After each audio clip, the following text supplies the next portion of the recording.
បងអ្នកទេសចរពីចំងាយ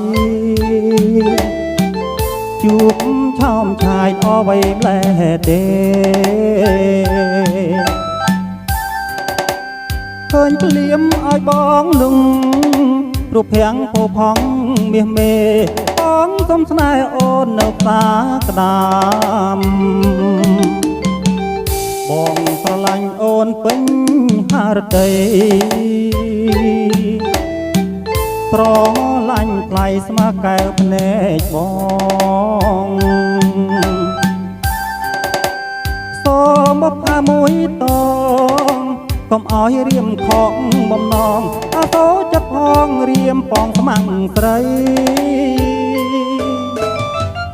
បានឃើញអូនភ្លៀមស្រឡាញ់ស្ទើ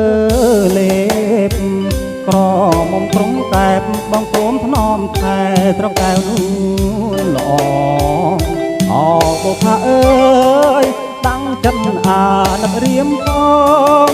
ជាតិនាងសូមផ្ញើបេះដូងផ្ញើទាំងជីវិតលើមកមិត្តហើយបងស្រឡាញ់អូនដល់ដួងใจស្រឡាញ់ថ្លៃម្លេងទេព្រាំងអើយសូមសារភាពចំឡើយ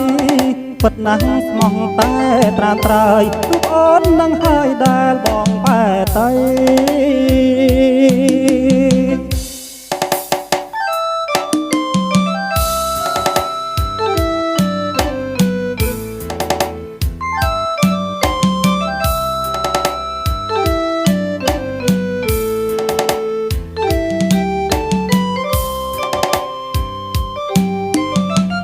បានឃើញអូនភ្លៀមស្រឡាញ់ស្ទើលេបក្រមុំត្រង់កែបបងសូមថ្នមថែត្រកែវនួនល្អអបុផាអើយដាំងចិត្តអាណិតរៀមផង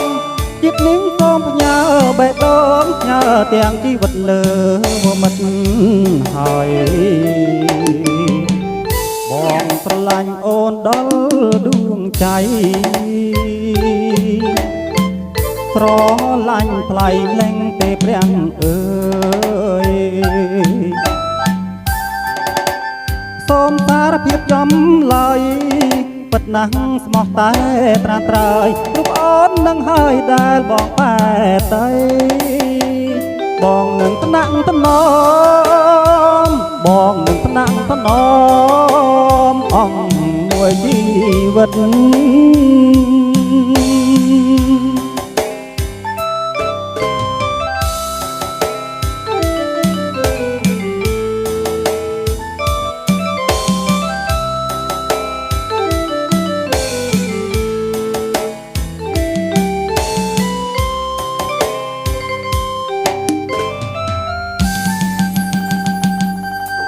បាទអរគុណពុកម៉ែបងប្អូនដែលបានតាមដានទស្សនាតាំងពីដើមរហូតដល់ចប់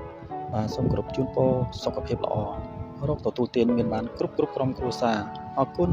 បាទ